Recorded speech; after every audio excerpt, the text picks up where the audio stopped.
U Studentskom centru Islamske zajednice danas je završeno savjetovanje za najviše rukovodstvo Islamske zajednice u Bosni i Hercegovini pod nazivom Vođstvo i vođenje zajednice. Savjetovanje je organizirao Centar za obuku i kadrove Rijaseta Islamske zajednice. Uvodno izlaganje održao je profesor dr. Bahrijo Mihanić. Govorio je o organizacijskom dizajnu, o poslu top menadžmenta koji se ne može delegirati, te o strateškom menadžmentu i strateškom planiranju. Danas ćemo govoriti praktično o 3 teme. Jedna tema se odnosi na organizacijski dizajn i to je posao koji top menadžeri ili vrhovni menadžeri ne mogu i ne smiju delegirati. Zatim ćemo govoriti o temi koja se odnosi na strateški menadžment i strateško planiranje. Danas ćemo imati priliku da podijelimo informacije sa sudionicima o važnosti organizacijskog dizajna.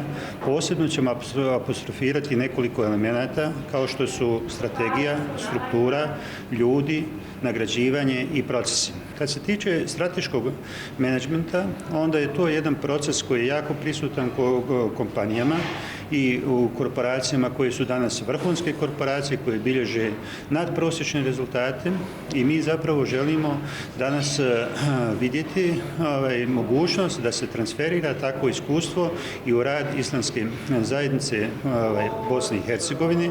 Profesorica doktorica Adisa Delić govorila je o liderskim vještinama, kako upravljati sobom i voditi druge, te o komunikacijskim vještinama i emocionalnoj inteligenciji lidera.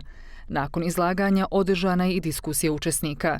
Principi menadžmenta i liderstva su univerzalno primjenjivi kako u drugim vrstama organizacije, tako i u islamskoj zajednici.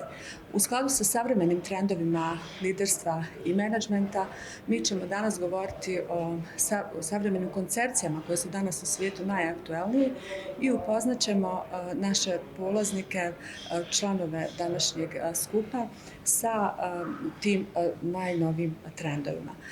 Naime, govorit ćemo prije svega o liderskim vještinama, kako se dakle menadžeri i lideri u okviru islamske zajednice trebaju osnažiti, recimo na polju razvoja emocionalne inteligencije i na polju komunikacijskih vještina kao što su na primjer javni govor, kao što je na primjer slušanje koje je dosta zanemareno u kontekstu komunikacije. Cilj savjetovanja bio je temeljitije sagledavanje koncepata vođstva u islamskoj i općedruštvenim teorijama i praksama, obuhvatnija predodžba institucije vođstva, razmatranje modela uspješnog vođenja u zajednici te uočavanje prioriteta i modela odabira adekvatnih metoda u vođenju.